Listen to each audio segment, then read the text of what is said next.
Hello students, today you're going to take notes on vocabulary terms in the independent station. These are the kind of notes that you don't write a summary or an advanced question, but instead you draw the pictures and you make an original sentence. And this will hopefully help you understand the words and help you be more successful when you take the next quiz. Okay, for number 1, the mantle is actually partially solid and partially liquid. The asthenosphere is the liquid part of the mantle. Looking at this image right here, the asthenosphere is right here, so the mantle would be this whole section right here, and the asthenosphere is under great pressure and partially liquid because it's under such great pressure.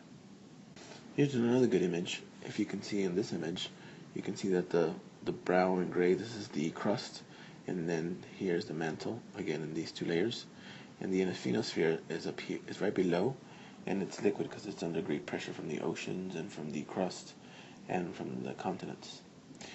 This is usually where the tectonic plates slide around and can cause earthquakes, because think of it as a solid sitting on a liquid. A solid can move around and slide around.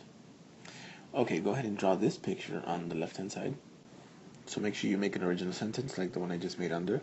The asthenosphere, underline it so I can grade it easier, is mostly liquid. So you have to use the sentence correctly. Make up your own original sentence for the next 2 and 3. For number 1, just copy this one. Moving on. Remember to pause the video, rewind it though if it's going too fast.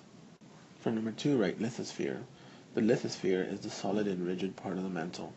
So in this picture right here, you can see that the lithosphere is right here. The continental crust, wherever we're sitting, let's see if Donovan's right there.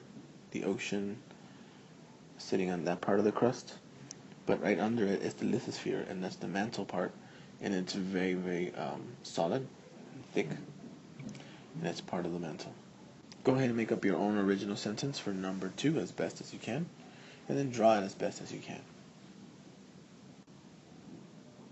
For number 3, make a T-chart. There's no need to make a whole 3 and 4.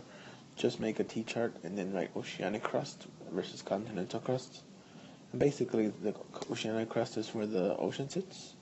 It's part of the crust where the ocean sits. And the continental crust is where the land sits. And you don't have to draw an image because you can use the same one from 2. So really I should just see 2 images when I grade your notebook. And then for number 3, make up an original sentence for oceanic crust or continental crust. Okay?